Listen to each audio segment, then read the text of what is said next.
welcome you. Those of you that are trickling in from around social media, we're just getting started with our first discussion live over the air for the Motherhood and Jane Austen Book Club. And we're going to be talking about Pride and Prejudice tonight for a little while. And if you are hanging out on our YouTube page watching the video, you can leave comments. Just any questions or thoughts you want to add to what we're discussing. And as we go along, anyone that leaves a comment will be entered to win a couple of fun giveaways we have for you. We have a few books to give away, a really cute novel called Dear Mr. Knightley that if any of you read my blog, you may remember that it kept me up till 2 a.m. because I didn't want to put it down. And we also have something really fun, and that is Jane Austen Band-Aids. So chime in on the comments on the page, and then you can be entered to win, and we'll announce those at the end of our little broadcast. And you will also be able to come back and watch this again later if you have to step out or kind of listen a little bit as you're doing other things. So, but we're just excited to have you here hanging out and watching. And so I'll just go ahead and introduce the moderators that we have here tonight from our book club. So my name's Nicole Bennett, and I blog at Gidget Goes Home.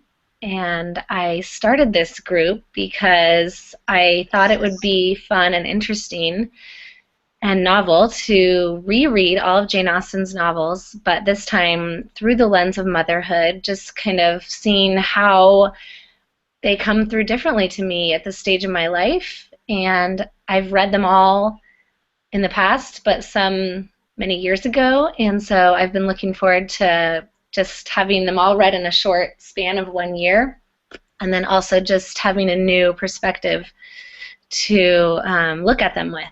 So without further ado, I'll introduce the other ladies that are here with me tonight. So we've got Anne from Modern Mrs. Darcy, and I'll let her introduce herself a little to you. I'm Anne. I blog at Modern Mrs. Darcy, which is named, you may deduce if you were here tonight, after Elizabeth Bennett. It's not a Jane Austen blog, but it was Jane Austen enough to get me invited by Nicole, so I think that's pretty cool. I do love Jane Austen, and I am happy to be here. That's all. All right, how about next up, Haley from Carrots for Michaelmas. Did I say that right? Close. It's Carrots for Michaelmas. Michaelmas, I never knew. Yes, the only reason I know how to pronounce it is because that's what Mrs. Jennings says in Sense and Sensibility, where she says, well, have you married before Michaelmas? But I'm Haley. I blog at Carrots for Michaelmas, and I love Jane Austen, and it's been a while since I've read all the books close together, so I'm really excited to be chatting about Austen with y'all. Then sometimes, sorry if there's a delay, just depending on internet connections. So, and then finally we have my friend and real life friend and blogging friend, Melissa Camara Wilkins. Is that how you say it? That's it. Yay. Mm-hmm. Hi, I'm Melissa. I blog at melissacamarawilkins.com, and I'm a real life friend of Nicole's, which means we're enjoying the no snow in Southern California while everybody else is snowy here, which is fun and not fun. And yeah, I love Austen too. I haven't read all of the novels through since college, so it's been a while. So this should be fun. Yay. All right, so we're going to jump in. Basically what we did is we kind of looked through the discussions we've had in the book club Facebook group as we went along, and we each kind of just picked one that we wanted to chat about. Obviously, there were a lot of discussions over the last couple months, and if you're in the group, you can look in the files section, and you'll see a past discussions file, so you can go back and find a link to each one of the discussions that the moderators put up, and then some of the discussions that were posted by other members that I wanted to highlight too. So you can always go back and chime in if you're still reading the book or if you want to go back and look at it some more. So Anne's going to start us off and start out with one of the first questions that we chose to talk about. Okay. I don't know what question that is.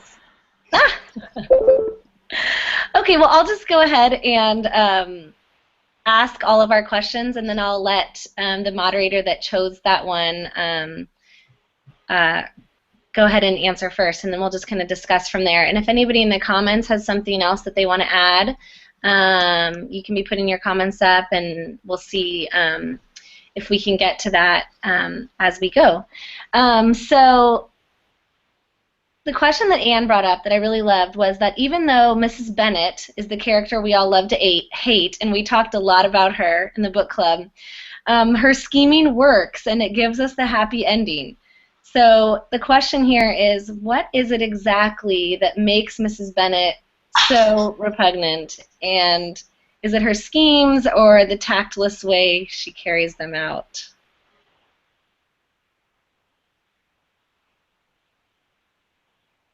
Okay, since this is my question, I'll go on and get the ball rolling on this.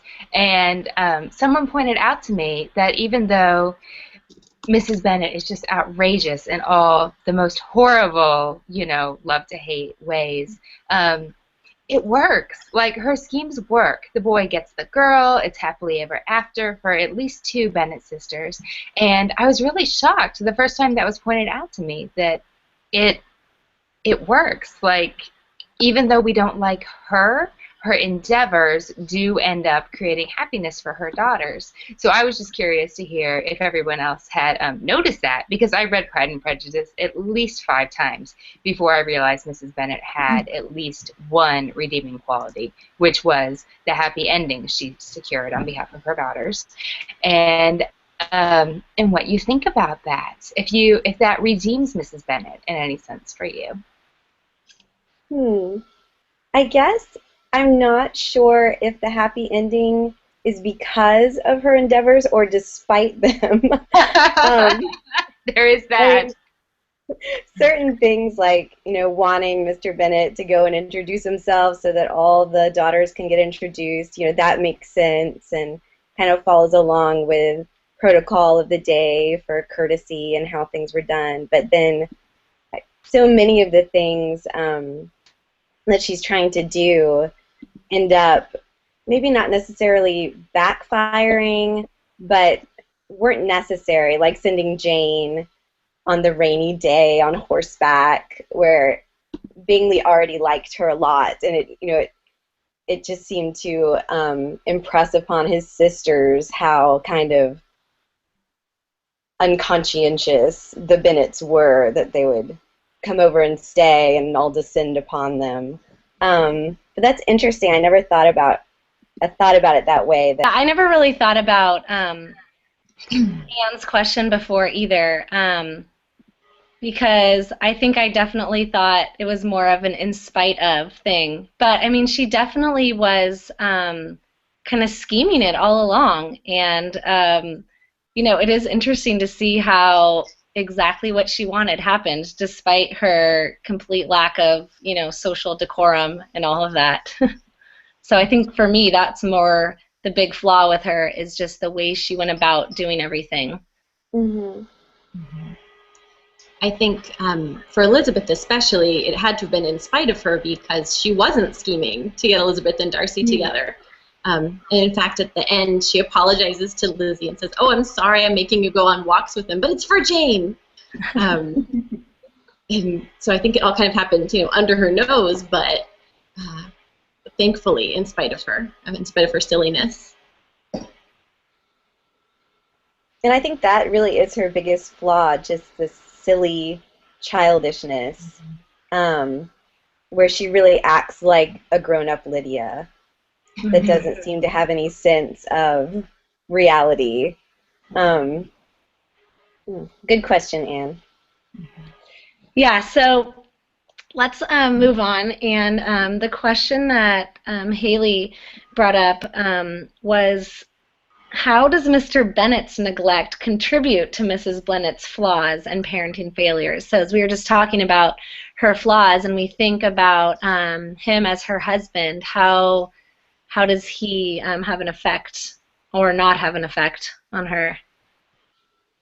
I guess I tend to really like Mr. Bennett because he's so funny. I find him kind of endearing and likable. But while I was rereading it this last time, it is obvious that a lot of what happens is his fault with Lydia and with the girls' financial situation. And I just thought more about their marriage. He's kind of checked out of the marriage, and he doesn't respect her, and so much of his interactions with her are sarcastic, where he thinks it's funny that she's being so ridiculous, but he's not really treating her with any kind of respect. And so I was just wondering, what would Mrs. Bennett have been like if he hadn't checked out of the marriage, and if he had tried to treat her with respect and kind of bring her along with maturity, and not kind of left her as the childish woman that she was when they first got married, because it just seems like she's never grown up. And so I just wondered if they could have kind of grown up together some, if they would have been a lot better parents and had more of a handle on the younger daughters. That's interesting, because I was wondering a similar thing, except I'd forgotten about Mrs. Bennett. I was wondering if Mr. Bennett wouldn't be even more likable and funnier and kinder if he hadn't had Mrs. Bennett as his partner. It probably would have been better for the girls if Mrs. Bennett had maybe received more positive, if Mr. Bennett hadn't checked out, that probably would have been better for the daughters, because she possibly could have been encouraged at least a little to, like you keep saying, grow up. That's it. She doesn't seem like a grown-up. I just thought it was interesting that your sympathies were with Mrs. Bennett, because I think as much as we like Mr. Bennett, like, how much better a person could he have been if he had had someone to keep him sharp besides a teenager. Lizzie seems to be the only one that he sees as his absolute equal in the family, and she's 20 when the book starts. I mean, so she's barely an adult, and hasn't even been close for very long. He has respect for Jane, but doesn't see her as his intellectual equal. I just wonder what a better person he would have been. That doesn't say much for the marriage, but it does affect the daughters, obviously. And now I kind of feel like a jerk for not looking out for Mrs. Bennett. But I was thinking about him. And Go ahead, Melissa. I was just going to say, do you think that he is happy with how the situation is? At the very end, Austen makes that joke about it would have been nice to say that Mrs. Bennett grew up after the girls got married, but, it would have been hard for him to adjust to her if she had been, if she had outgrown her silliness. So I wonder how much he encourages and is happy with their status quo. Yeah, he does seem to kind of get a kick out of her along the way, for sure.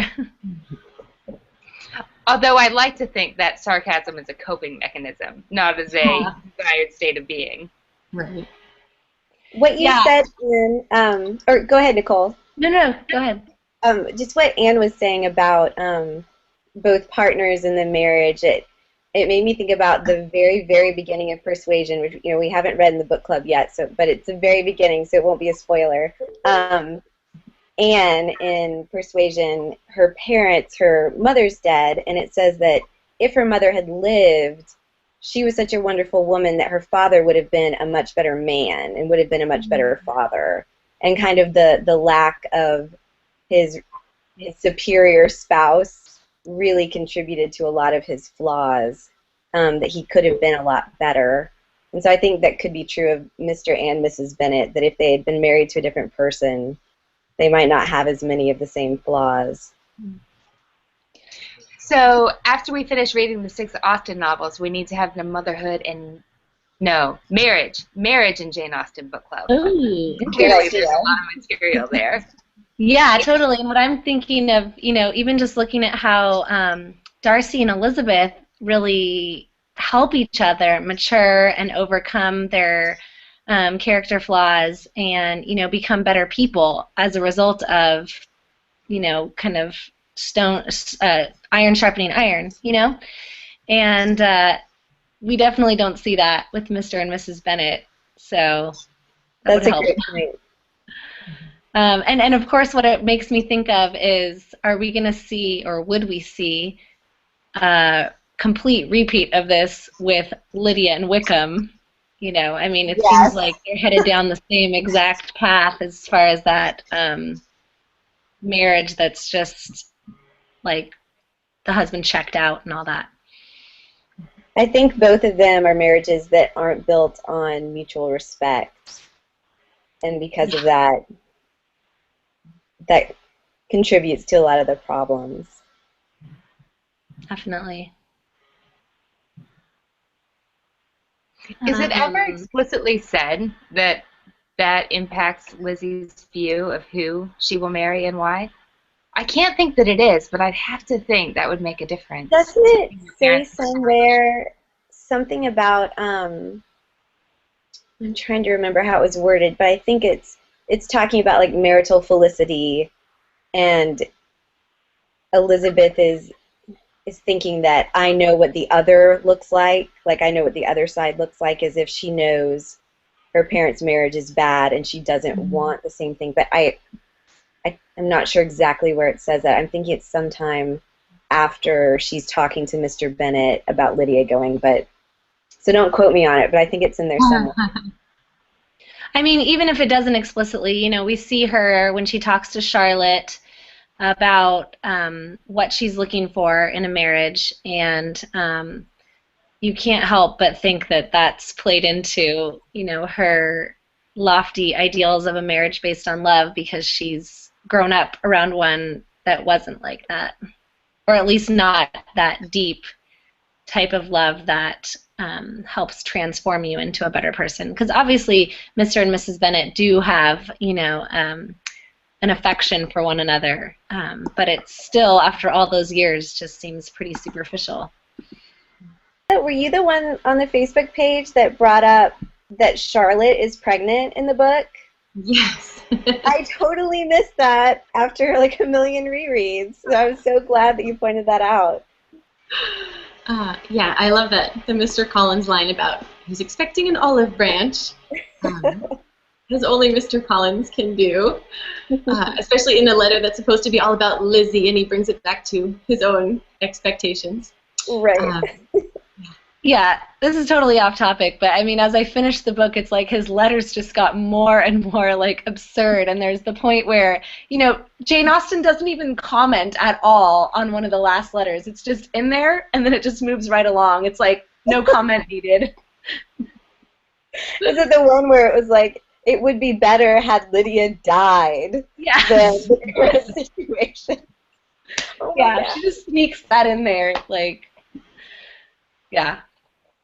So, I mean, just to kind of wrap up with that question, it's really a good example of what not to do, in the sense of how important it is to be on the same page when we're parenting, and how beneficial it is to have a husband and a wife who are backing each other up and not tearing each other down in front of the children, and not, giving in to whims without, consulting in. So, okay, so one of the interesting things that we thought of with Austen was those mothers that aren't mentioned in the books, and so Melissa's going to start us off just talking about how, and this was a question from one of our other moderators, Jessica, and it was the fact that we have Bingley, so sweet, sweet-natured and positive, and then we have his sisters, who are the complete opposite, very haughty, and prideful and rude. And so it's just funny to think about if one of them took after the father and one of them took after the mother. We don't see their parents at all. And similarly with Darcy and Georgiana, we hear a little bit about Mr. Darcy's father, but we don't hear really anything about his mother, except for that she wanted, according to Lady Catherine, that she wanted him to marry Anne de Bourgh. That's really the only thing we hear about her. So just kind of to start us off, talking about the absent mothers and those ones in particular. So. Poor Anne. Yeah, we don't see Darcy and Georgiana's mother. We don't see the Bingley's mother.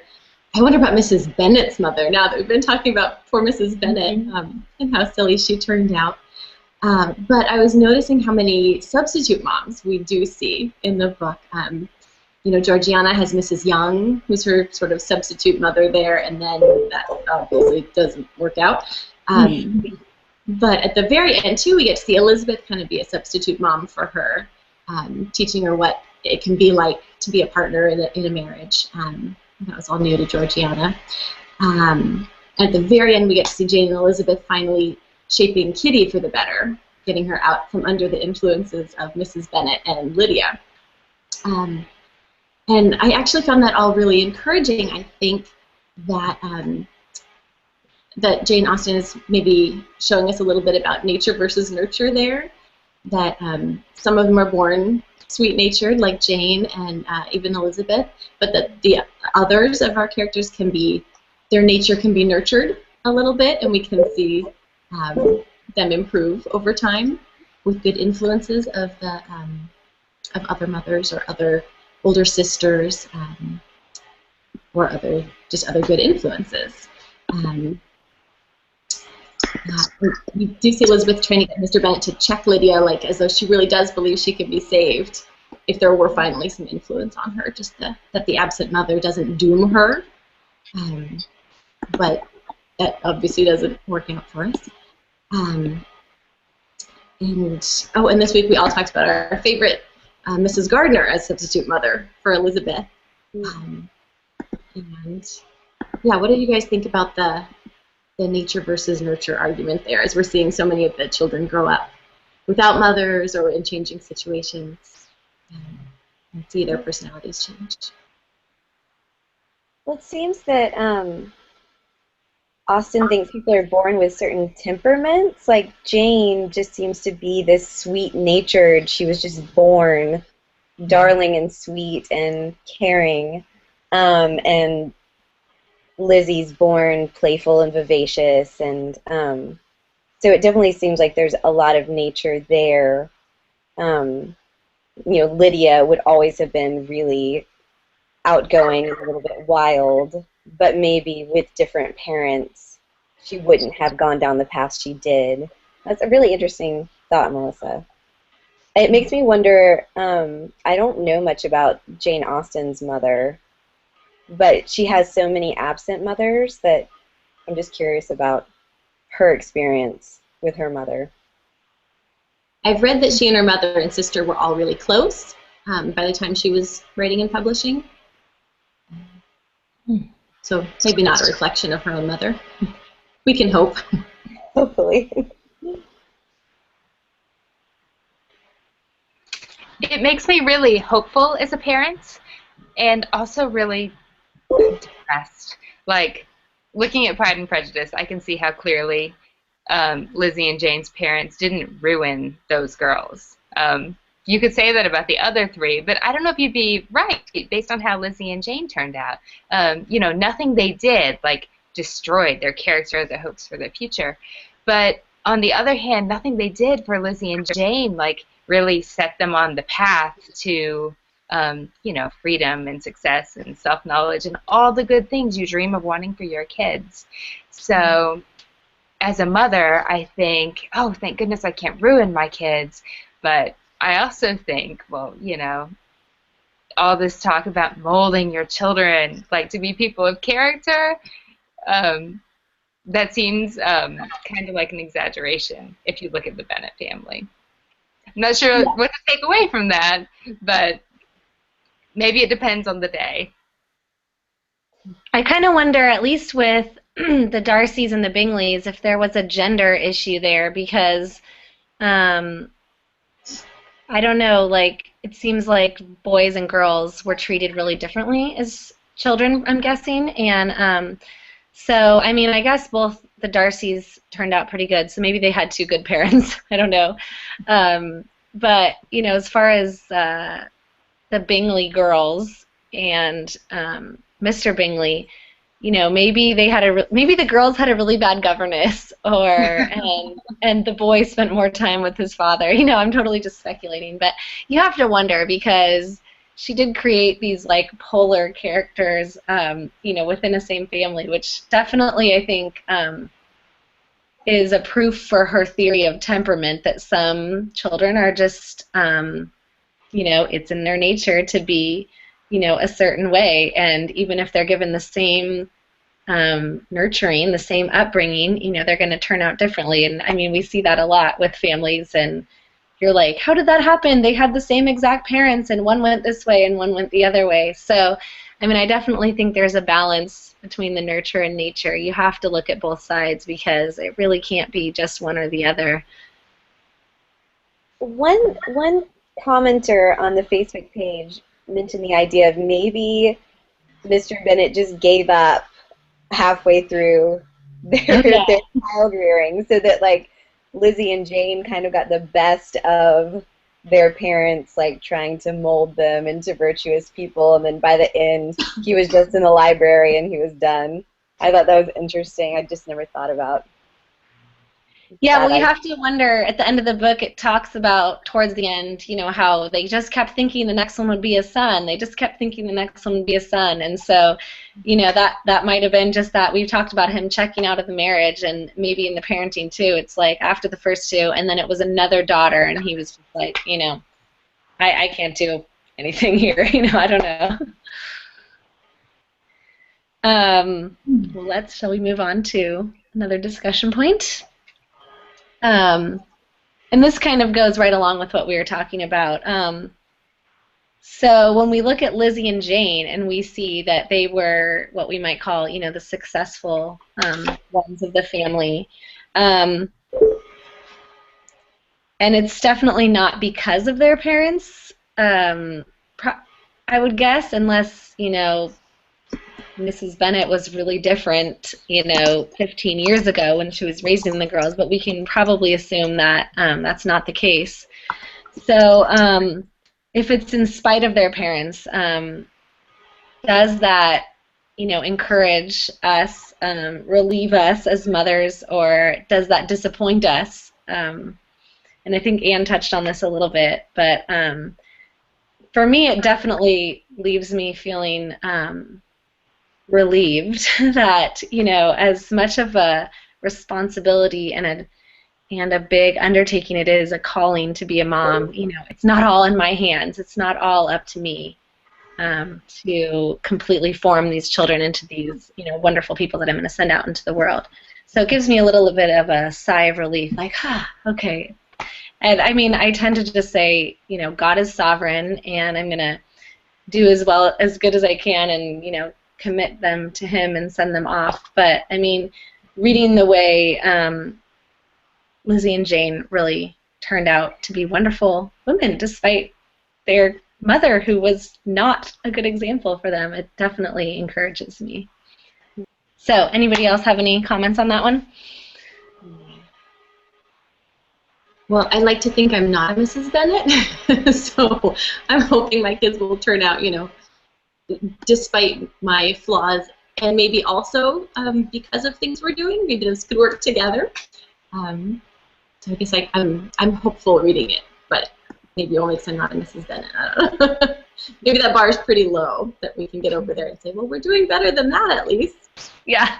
The similarities between Lydia and Mrs. Bennett just make me think about how our kids pick up on our flaws, and kind of, it's almost like they are like shining a light on the worst things about us, or at least I feel like I discover my flaws in raising my children, and like my son will make this horrible, exasperated noise, and I'll realize, oh, that's the noise I make when I'm really exasperated, and he's doing it because he's heard it from me. So just that connection between Lydia seems to pick up on all of the negative attributes of Mrs. Bennett, just kind of makes me motivated to consider my own flaws and hope that if I improve on those, my children won't end up taking after me in those ways. I mean, I know we're only given a snapshot, what is it, like about a year or so into their family's life, but you don't really see much in the way of what Lizzie and Jane, got from their mom. I'm trying to think, like you said, Lydia seems to be going right in her mom's path, but we don't really see, I'm trying to think if we see any characteristics that Lizzie and Jane might have picked up from their mom. How does it say how much time the girls spent with the Gardners? Because it says they were very close, Mrs. Gardner with the older two girls. Does it say anything else about like how much time they've spent? Maybe they spent more time with her than the other sisters. That's a good idea. I don't feel like I remember it saying how much time they spent, but we know that they're really close with them and even with their kids, so that's a really good idea as to maybe why the difference, because we don't see, at least in the book, we don't see Mrs. Gardner having a ton of interaction with the younger girls, and even we see Lydia, totally brushing off her comments and ignoring her, basically. So that's a really good, maybe, explanation for the difference between the older and the youngers. I don't see much of Bennett in the other girls, in Lizzie. I think we're meant to think Jane got her beauty from Mrs. Bennett, but other than that, I'm not seeing it. Yeah, it's kind of funny. And also, something about Jane is, we talked about her temperament, just she's really sweet-natured and she's thinking the best of people. And that seems kind of opposite of Mrs. Bennett, because she's always saying really catty things about the neighbors or about how Charlotte isn't pretty, and so it seems that she kind of wants to see the worst in other people, whereas Jane is incapable of thinking about people in a bad light. Yeah. I mean, I'm sure we can think of, like, certain things that our parents did that were like, yeah, I'm going to focus on not doing that or whatever, and I'm sure our kids will do the same thing. So it is interesting to think that she is like the complete opposite of Mrs. Bennett. Well, we actually had a viewer chime in with a question that kind of goes right along with what we're talking about, and she was wondering if Mr. and Mrs. Bennett had taken more interest in the girls' education, and we see that wasn't the case when Lizzie talks to Lady Catherine. She kind of talks about how they were pretty much left to their own. They, read as much as they wanted to, and it sounds like their education was really kind of in their own hands. And maybe that goes for social education too, and maybe they were, wise enough to glean from Mrs. Gardner where their mother kind of dropped the ball. But the question is asking, if they had taken more interest in their education upbringing, would Lizzie have still been herself? And I think that's a pretty interesting question. Like, if she'd had that perfect, if that exists, perfect mother, or at least more tactful mother, would she have turned out as her wonderful self, or would that have affected her personality? That's a great question.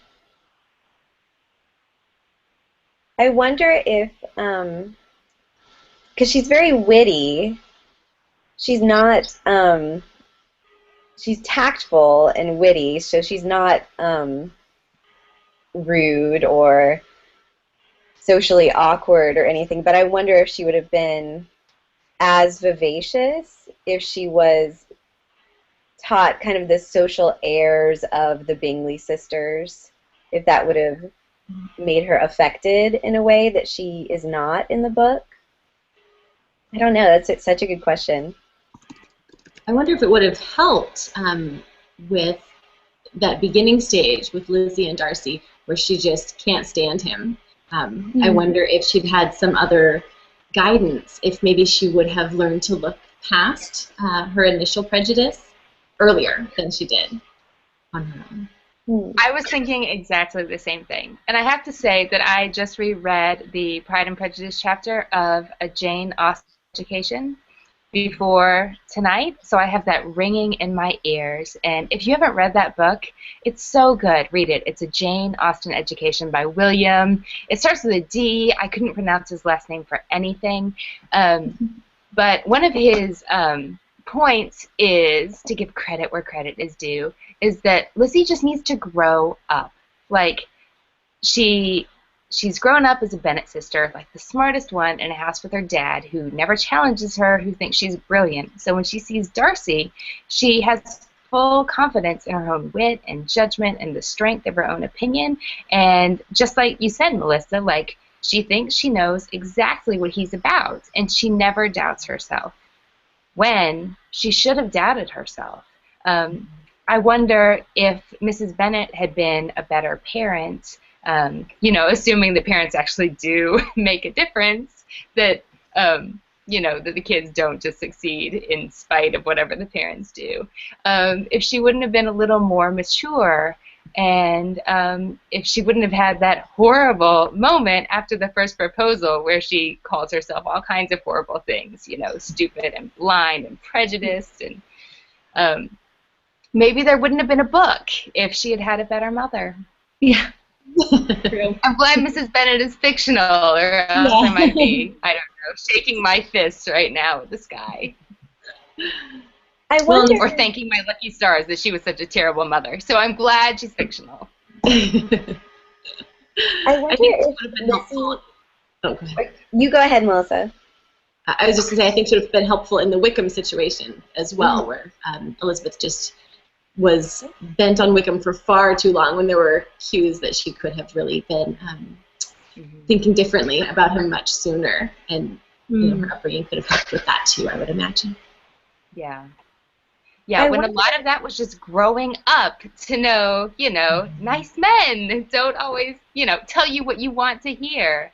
And, maybe with a more engaged, savvier mother, that wouldn't have been the debacle it was. And again, no book. Nothing worth writing about. I wonder if she had had other intellectual equals in the home, if she would have been less overly confident about her impressions of people. Like, she is smart and she is clever, but she knows that, and she doesn't really have anyone sharpening that in the household. And that scene, like you said, Anne, or with Anne or Nicole, right after the proposal, where she calls herself all those horrible things, and you can just, her whole perspective shifts, and she's having a hard time even realizing how she could have believed any of that, any of these impressions. When thinking over it, it didn't make sense, but she was swayed by being flattered by Wickham and being, having her pride hurt that Darcy was rejecting her as a dance partner. And yeah, I wonder if her overconfidence in her perceptions would have not been there had she been intellectually tried more by other people in the home or in her education. I really like her, and I don't want to say she's wrong, but I do think that that's why there's a plot to Pride and Prejudice, is that she is wrong. And, I wonder, too, if she'd had a little, if she'd had somebody to challenge her, if things wouldn't have turned out differently. Yeah, the funny thing is that they're all fictional people. I know. It's funny. I was just like having my daughter, who's a first grader, write a story the other day, and I was trying to get her to have a problem, and she's like, "Well, I don't want anything bad to happen." And I tend to feel the same way when I'm writing. Like, it's really hard for me to make my characters go through hard times or bad things, but that really is what gives us a plot, and what makes things interesting. So That's funny, but that was a really good question. So thanks to Martha who asked that. And there's another really interesting question that came in from Malika. Hopefully I said that right. Malika. She asked how much of Lydia's behavior is due to her immaturity and age. I think we touched a little bit on, the fact that her temperament seems to be much more like her mother's, who obviously, age and maturity didn't help her at all. But her comment is perhaps Lady Catherine was right in thinking it was outrageous for her to be out in society so young. So I think that's a pretty interesting question to think about. It seems like she definitely wasn't ready to be going on trips with friends away from her family. I think that is a reasonable idea. Mm-hmm. Yeah, I think her personality combined with her age was really her downfall there, that she could have been protected and kept away from society a little bit longer without her coming to quite so much harm there in the end. All I can think about is the new trend of the gap year, where high schoolers don't go straight to college anymore because you grow up so much between age 18 and age 19, and you get to know yourself and you understand just one more year's worth what life is about before you're ready to take on real adult responsibilities. Yeah, Lydia needed a gap year. Yeah, that's a really good point. Now, I don't know much about the education of the era, so maybe one of you guys knows more about this, but one of our viewers, Megan, was asking about the education and just, what would have been the other options even. So she asked finishing school, or were the Bennett's high class enough for them to have a real academic education? Would a governess have been the only, higher step? I'm not really sure what would have been the other educational options and what that could have done for the girls. I'm not an expert at all on what that exactly would have looked like, but it seems like the Bennetts are at a financial station that they could have afforded a governess, but sometimes it's hard for me to gauge where they are in relation to other families in the town. Does anybody know a little bit more about that? I think, well, he's a gentleman, for one thing, and they do mention his income in that it's plenty sufficient for his family, but we kind of understand that he's not a great money manager since he hasn't put aside money for the girls, and he doesn't have anything set aside that he can use to bail out Lydia, and he has to rely on what he thinks is Mr. Gardner, but it's really Darcy.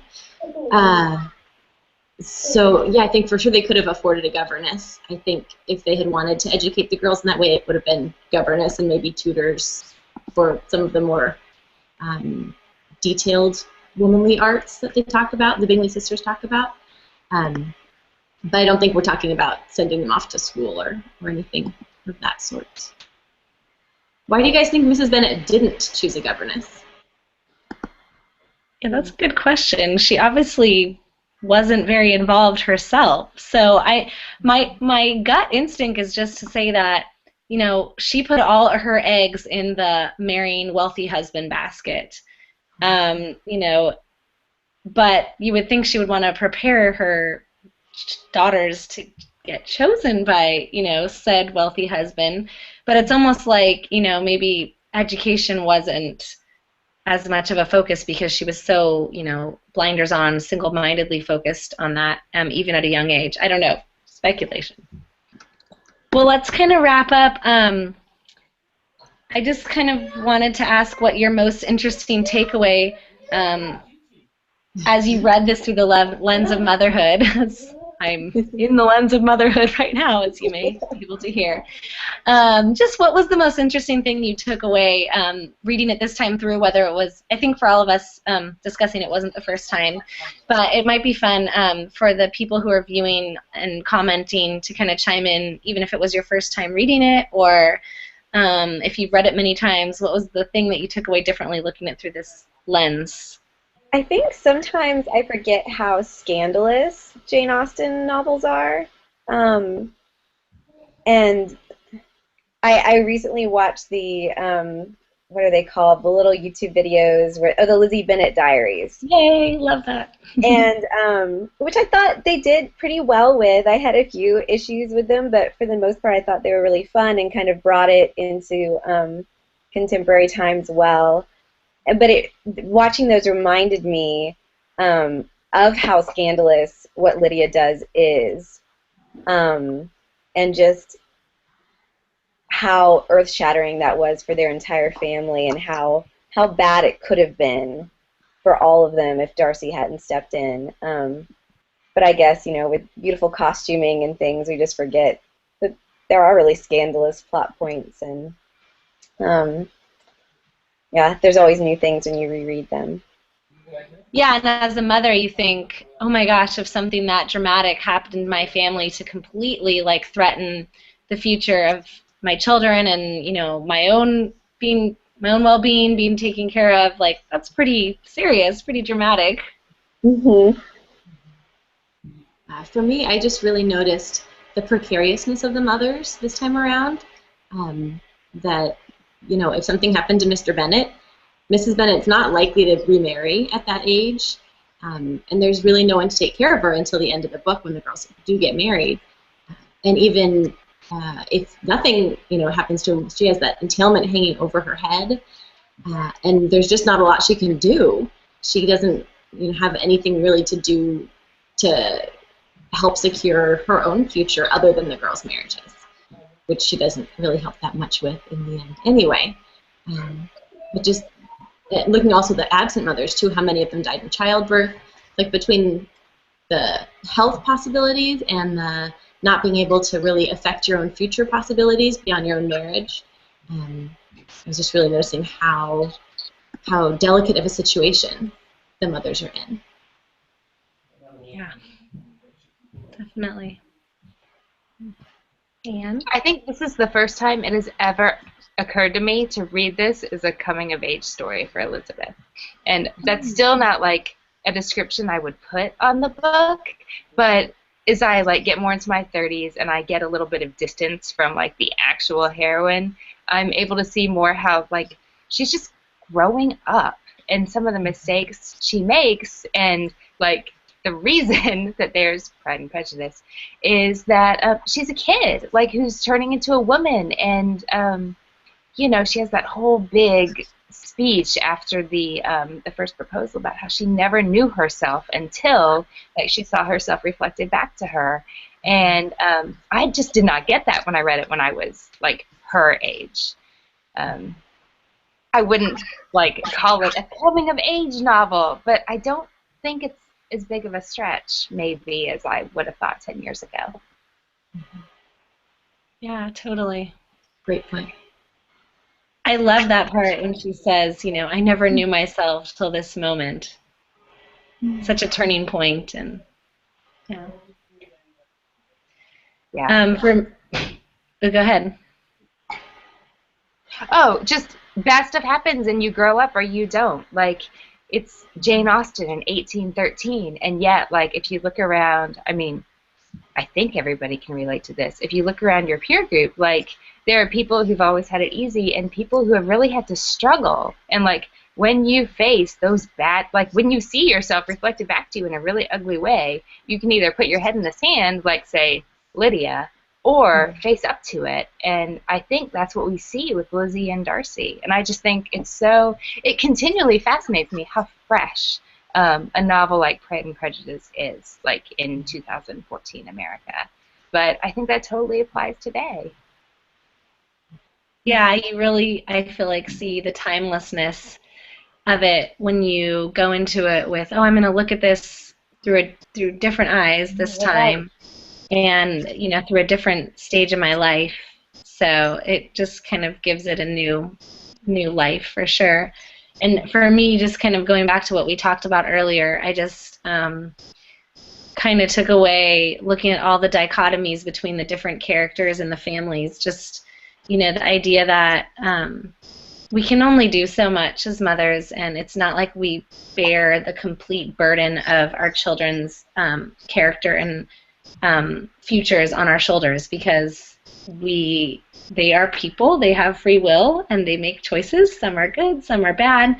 And so it just encourages me that as a mom, that I'll just do my best, and I'm not going to harp on myself when they screw up because it's all my fault, or whatever. But I mean, maybe it will be my fault if I turn out like Mrs. Bennett, but let's hope I don't. So, any final thoughts, ladies, for our discussion? Well, I get to announce our winners, which is really fun. So 4 of our viewers that have been interacting and commenting have won a copy of Catherine, I hope I'm saying her name right, Catherine Ray, or Catherine Ree, I think maybe Ray. Her lovely book, Dear Mr. Knightley, which I highly recommend for just a fun fiction that is fictional read that is just full of Austen references. And so our winners are Millica Carter, Kelly Callahan, Kara Fleck, who's also one of our moderators in the group, so that's fun, and Amanda Roby. So you guys can check the comment section on the YouTube page for instructions on how to claim your prizes. And the Jane Austen Band-Aids go to Lindsay Glasheen Crawford. So thanks so much, you guys, for commenting and interacting and watching. And for those of you that are watching later or just find us via a YouTube search, we would love to have you join our group. And we'll be starting Mansfield Park next. So starting tomorrow, let's start reading. I think, is that the one we're reading next? Yeah. Now that I just said that, I'm like, is that right? That's right. Okay, great. That's right. So we're starting Mansfield Park, which is celebrating its 200th year anniversary this year, so that's kind of fun. I think Pride and Prejudice was last year, maybe? So thank you all for joining us, and we'll reconvene in 2 months, and we'll discuss Mansfield Park along the way in the book club, and then we'll do another live discussion for that one in the beginning of April. So thanks. Have a good night. Good night. Good night.